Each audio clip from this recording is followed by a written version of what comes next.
Hey Jimmy, Hey Steve, how you doing, man? I'm living the dream. You got me to put on a suit jacket today, You're which looking good, man. You're looking good. I it's appreciate on that. it's on a t-shirt, so I can quickly switch back. Just so you Yeah, know. it's business casual. You can do a little bit of business, a little bit of casual. So Steve is going to be joining me for our fireside chat today. Steve is the co-founder and former CEO of the Economic Innovation Group, and currently he is founder and CEO of Develop Advisors, a consulting firm for qualified opportunity funds. He is also the author of The Guide to Making Opportunity Zones Work.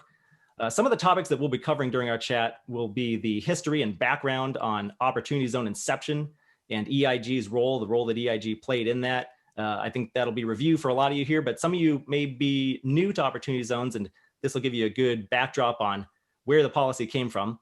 We'll also discuss progress over the first few years of the program. We'll do a marketplace update, how the program may evolve under the new Biden administration. That's been a big topic of discussion, and I keep getting questions and questions and questions on what Biden may do with the program. So we'll address that. We'll also discuss how opportunity zones can reach their fullest potential. And then if there's time at the end, we've got a half an hour today, Steve. We'll leave some time for some Q&A. So Steve, to start us off, why don't you tell us a little bit about how the Opportunity Zone initiative came to be, and you played a key role in that, and your organization, Economic Innovation Group, played a key role in that. Can you go into a little bit of the history and the background on Opportunity Zone inception for us?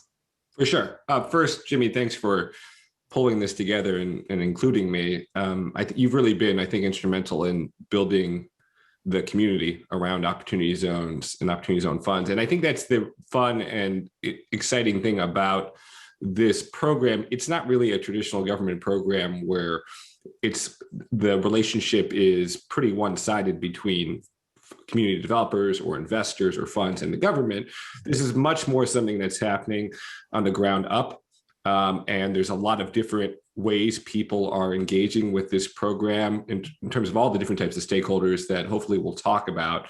And I think that's what makes it fun and interesting and creative and entrepreneurial. And now you've got lots and lots and lots of funds that are contributing to it. So kudos to you for playing a big part in that. The history for this program, unfortunately, is still very relevant. The backdrop for opportunity zones was the recession in 2008, 2009. And, without getting into a ton of economic data, which I love to nerd out on, the basic features of it was that during the recovery, importantly, growth happened in a very uneven way around this country. And that has real consequences for people beyond just economic consequences. It affects all sorts of aspects of people's lives. We saw, smaller towns, rural areas, former industrial centers really not grow at the rate we saw tech centers in coastal cities grow. I don't have to tell you, based on what we've seen over the last 4 years, that also has massive impacts on our politics. It has massive impacts on health outcomes, on life outcomes. It's something that I was then and am now as concerned about as any other major issue in the country. It's as big of an issue or challenge as climate change is. And the reality is the government has a limited set of tools to deal with it. I mean, they could do more. You could see major infrastructure, massive, Great Depression era spending packages and government employment programs. But the political capital, the political realities of today are a lot different. And so the idea behind opportunity zones was to create a marketplace for rebuilding and investing in places that the market organically wasn't investing in, and that the public sector was never going to really fill the gap on, and create a large enough incentive to drive that marketplace. And that's really the backdrop of this program. This is not really a housing program. It's not an employment program. It's not a business program. Well, those are all outcomes we hope to see. It's really to create a marketplace to stand in the place of what government used to be able to do at scale. The good news about that approach is that it early on to this day has a lot of bipartisan attractiveness to it. It's not an overwhelming government program. but it is something that's designed with guardrails to help communities that have fallen behind. And we were able to track a big coalition of 100 members of Congress. You know, when we were when the Economic Innovation Group was first doing this, to get behind it. It was, you know, most famously led and helmed for good reason by Tim Scott and Cory Booker. You know, Tim Scott being very close to President Trump when he became president, and at the time, you know, and still a conservative Republican from South Carolina.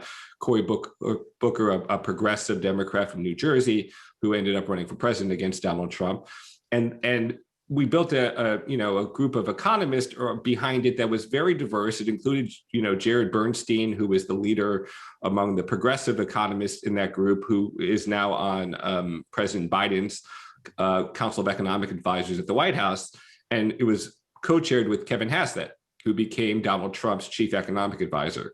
And I just want to stop there for a second.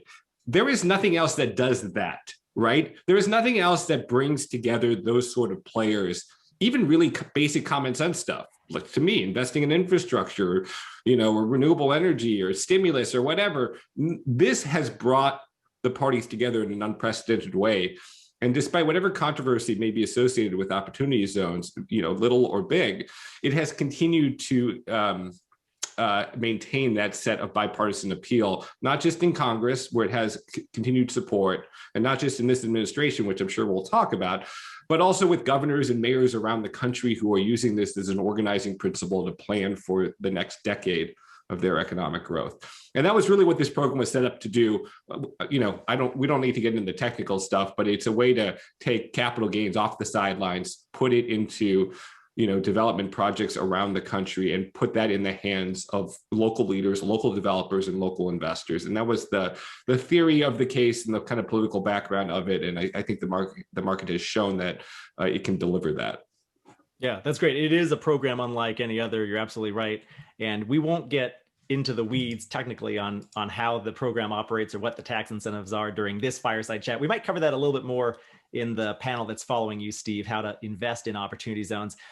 So Steve, tell me about the progress that's been made over the first few years of the program. It was the opportunity zones legislation. I think it was crafted or initially started being developed while Obama was still in the White House, and then it was passed as part of the Tax Cuts and Jobs Act at the end of 2017.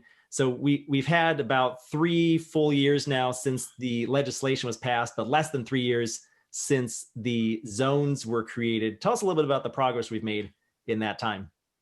Yeah, well, it's been a roller coaster, and you're right on how you map this out. There's a misnomer really that this has much to do with either administration or any administration. Obama, Trump, or Biden, they have their roles to play to both create the regulatory framework and set, create other incentives around the program, but they're not really the drivers of the program and never have been.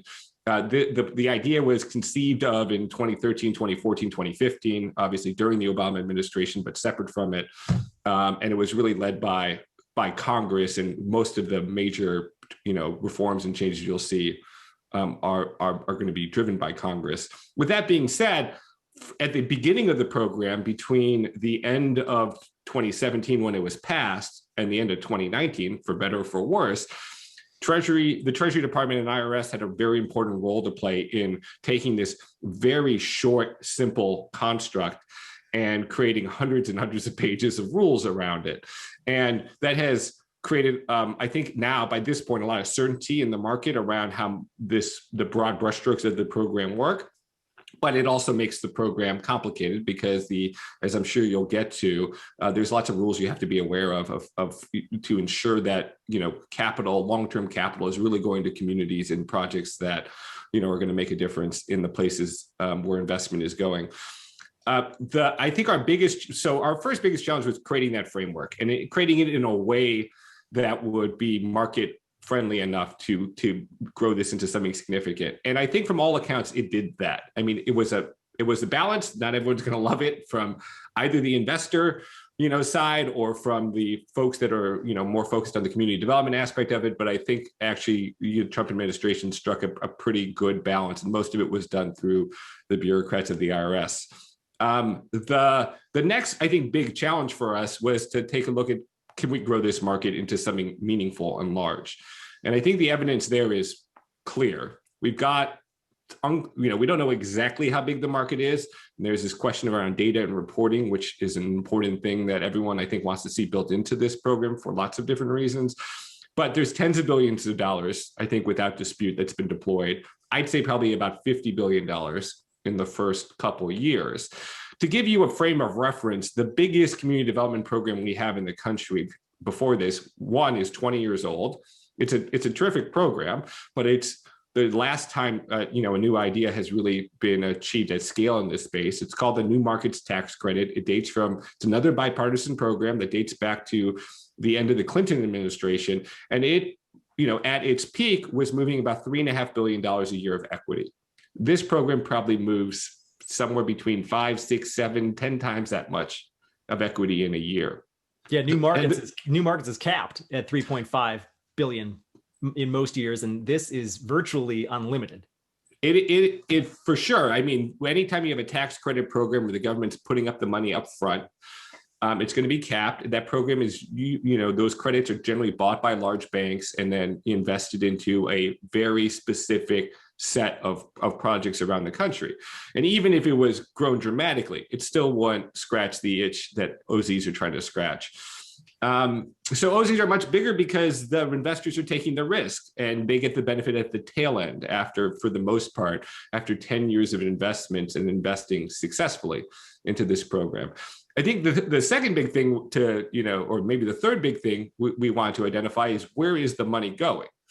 And again, we need better data on this, but if you look at what CBRE or Real Capital Analytics has looked at in this space, particularly around real estate, which is where most of the capital is being invested right now, you see that the biggest growth markets around their opportunity zones are actually markets people are not, many people would be surprised to hear about. They're places like Baltimore and Detroit and Birmingham, Alabama, and Philadelphia. And a lot of the places that got some of the early and, in many ways negative attention, like Miami or Portland or Seattle, actually lost ground in their opportunity zones or saw very minimal gains.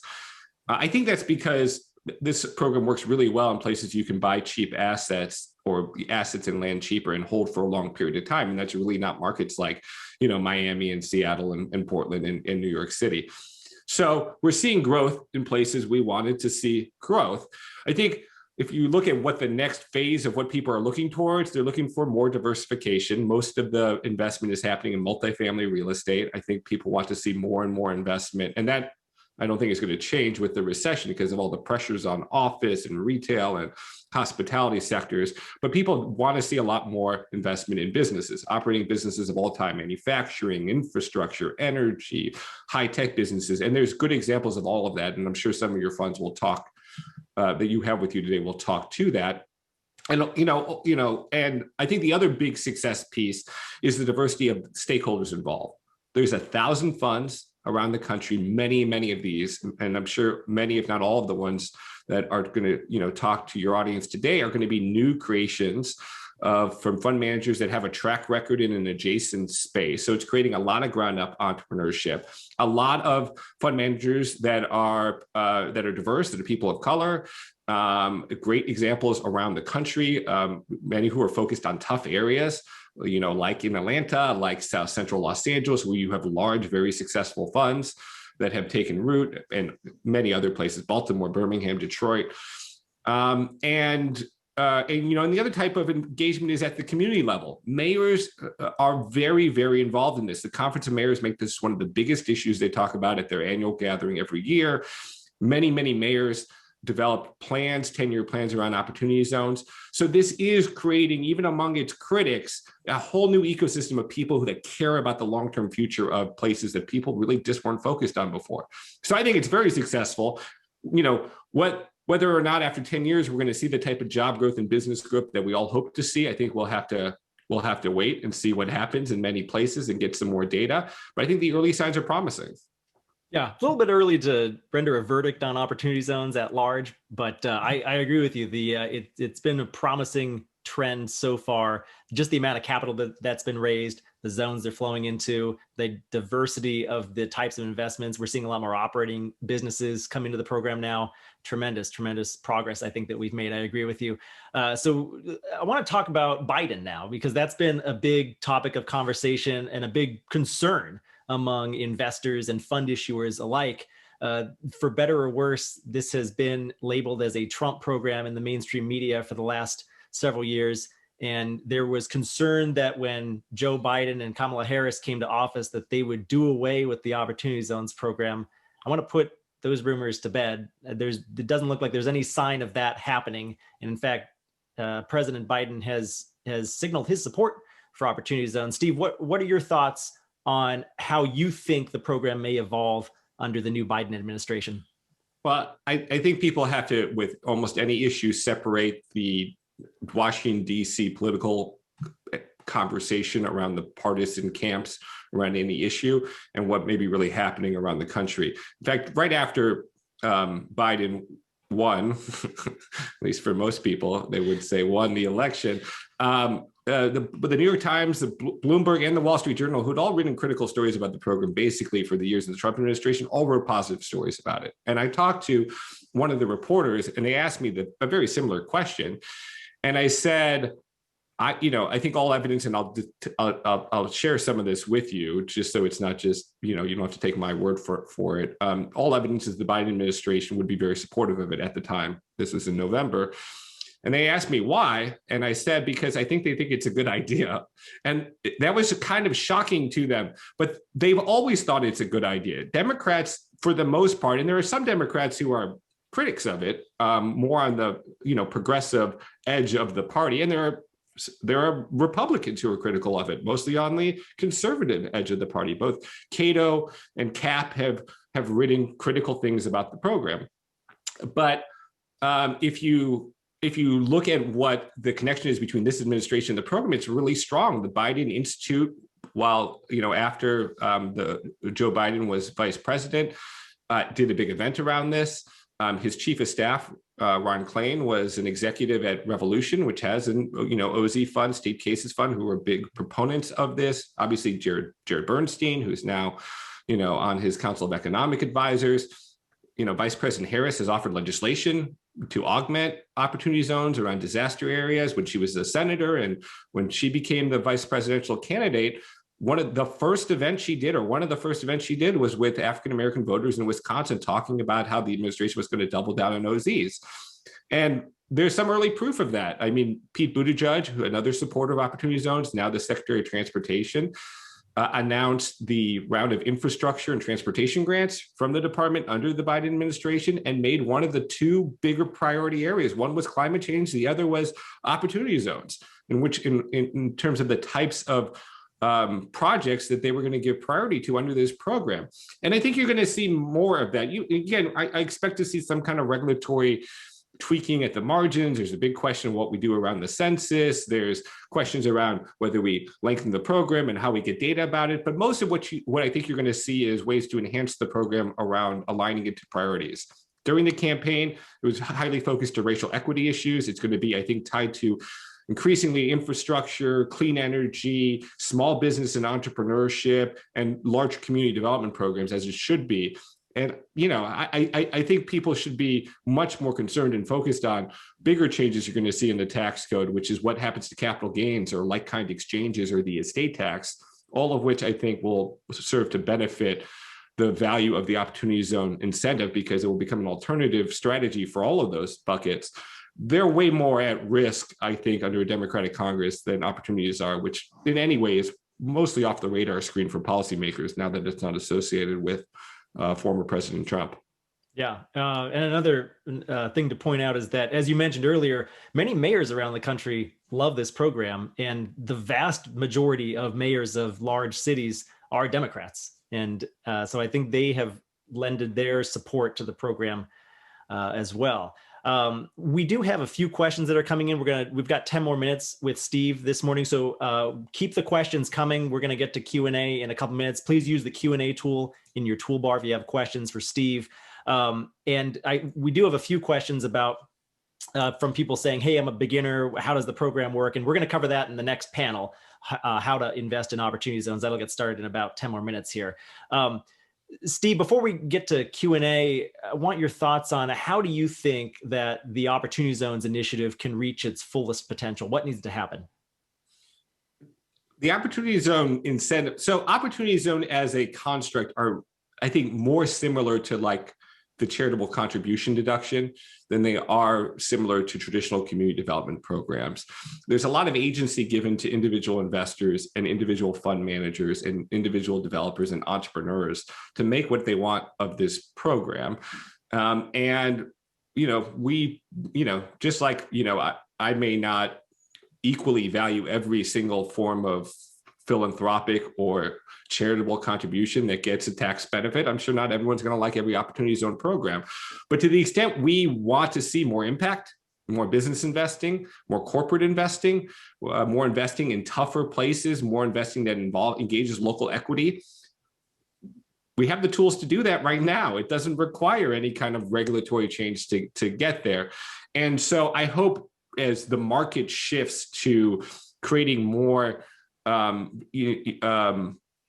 market rate development in Opportunity Zone communities, what follows is the philanthropic commitment, the anchor investor commitments from universities, from pension funds, from large corporates, from hospital centers, and from governments that will double down on that. If those things are aligned, and I think there's as much responsibility for this on the public sector and in the corporate investment sector as there is directly in the Opportunity Zone community, we're going to see tremendous changes in the trajectory of communities that were written off not too long ago. And COVID provides a unique opportunity for that. People now are moving back. They're working virtually. They're going to lower cost markets. There's a desire, particularly from younger workers, to want to be closer to home and to want to be in markets that are not as expensive as those coastal markets. And I think there's unique opportunities for us to harness that and align it with where Opportunity Zone investing is happening. So I'm very, very optimistic about it. And frankly, I don't see us having another choice. We can't absorb everyone in San Francisco, New York, and LA. It's because those cities have become unaffordable, and it creates a whole nother set of policy problems that we haven't been able to deal with as well. Good. Well, Steve, thank you so much for all your insights today. We do have a few questions from the audience that I'd like to turn to now for the last few minutes. Eagles, my friend Eagles asks the question, which is, he points out that there are over 160 federal programs with relevance to helping and supporting Opportunity Zones. What are good examples of how these programs are leveraged and integrated with qualified OZ investments? Yeah, so I think it obviously depends on the project, but I've been involved with the launch of a technology company that leveraged the priority of they got in terms of the Small Business Innovation Research Program, which is a federal grant program for companies that have high-tech research that places a priority on Opportunity Zones and hub zones. We obviously are seeing it with the infrastructure granting program. You can overlay this to new markets tax credit or historic tax credit. A little bit harder on the low income housing side, but that's also possible. Many cities are providing land use, accelerated zoning, permitting, entitlement processes. States, something like 36 out of 40 states that have state income tax, have conformed their capital gains. This is a really important point. Many of these states are run by Democratic governors who are very progressive and have been very critical of the Trump administration and its tax program. And they put their own skin in the game. One of the first states was New York, which has one of the highest capital gains rate, and that governor is no wallflower when it comes to critiquing Trump tax policies. So there's lots of ways that state local incentives can be leveraged, and as well as on the federal level. I actually think there's probably more room to run on the state and local side that tends to be much closer to the types of things that align with Opportunity Zones, which is getting the regulatory approvals, the cheap land that can help accelerate the sort of developments that cities and states are looking for. And I expect to see a lot more of that from creative city leaders around the country. Yeah. No, if we could just get California to conform, then we'll really be in business, right? They're one of the Don't few who don't. don't hold your breath. I mean, it's good news. Gavin Yeah. Newsom, the governor, has been very supportive of it, and so has the state senate there, which is run by Democrats. But it's been very tough in the House. It's a progressive, House, and they're frankly one of the outliers in the country. We're working on getting them. It's hurting California, unfortunately. It just makes it a tougher place to invest in. Yeah, I think there's only 3 or 4 states that aren't conforming yet, and they're the biggest one. They're the elephant in the room. Yep. Steve, what Kevin asks, what is the future of opportunity zones beyond 2026? And is there any chance that could get extended, or odds of reinstituting the 7-year / 15% basis step up? What are you hearing? They're good questions. I mean, let me point out that the program does extend beyond 2026. 2026 is the date that everyone's got to pay back their tax on their deferred capital gains tax, but the opportunity zones itself, the physical zones, last through the end of 2028. You can hold your investment in a project or an asset through 2046. So there's a long lens. The idea here is that every 10 years, and maybe we should align this with the census going forward, maybe not, there'll be a new selection of tracks to account for the new economic realities of the changing landscape around the country. I'm very optimistic the program will be extended when the time comes. Proof will be in the pudding as we have more data and see the impact we're having around the country. In the meantime, there is some conversation around extending the program by a couple years. I think Republicans in Congress in particular would like to see that happen. I can see that happening with a broader package of reforms at the margins to the program, which include data and reporting, may include a prohibition on some additional types of investments like self-storage, for example, facilities, which are not very in vogue in Congress.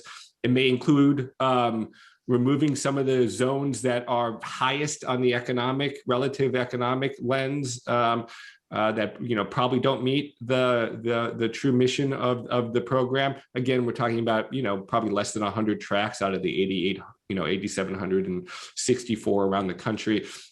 So I could see a big agreement of lengthening the program, but whatever happens is likely to happen at the margins. And I think we won't know about whether this becomes a permanent part of the tax code or is extended until much later on in the program, where Congress really has better data to evaluate. Right. So hopefully good data start coming in, and then that'll give them some political capital to extend the program. That's all we can hope for right now. A couple more questions before I cut you loose, Steve. Orlando asks, how can opportunity zones reach its full potential in rural and tribal OZ land with limited economic development? Any thoughts there?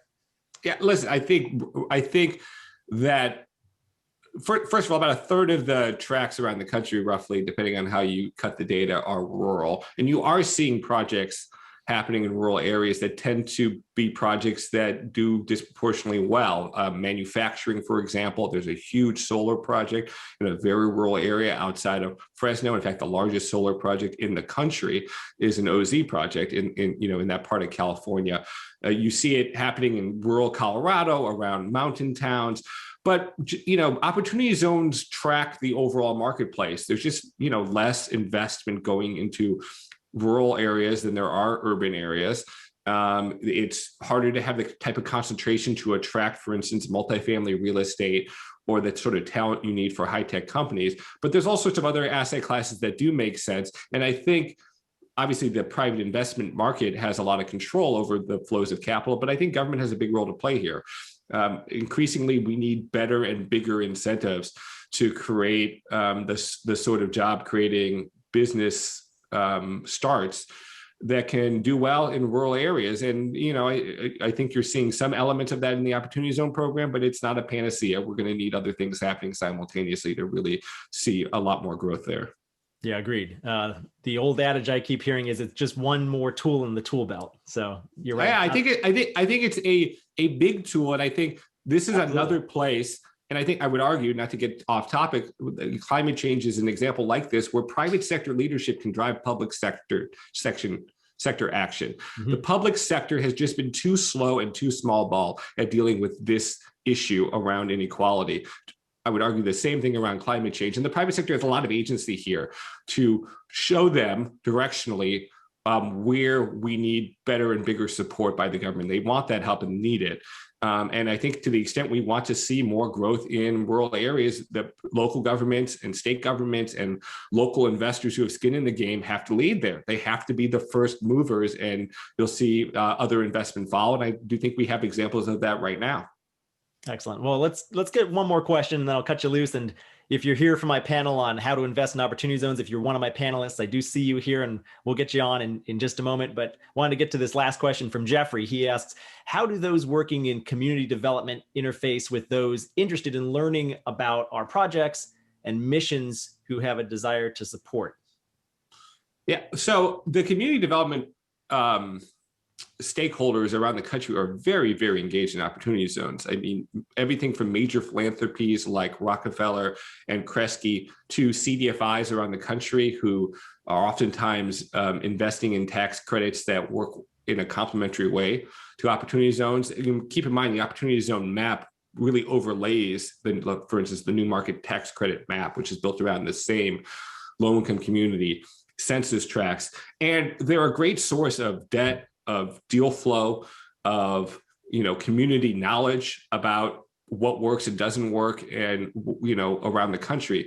Well, I think one of the misnomers about opportunity zones is that they somehow go around existing guardrails of how we govern, how we treat development in cities around the country.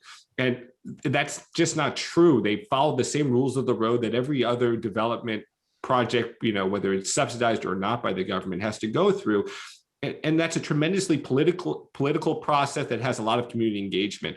I think really good opportunity zone funds take that seriously very early, and community development partners, both foundations and local foundations, as well as CDFIs, are really, really important players to partner with to ensure that your program has both short-term and long-term success. So I've seen that all around the country. I'm very engaged in how that works in places like Chicago and Baltimore and DC, where I've been actively engaged, in Atlanta.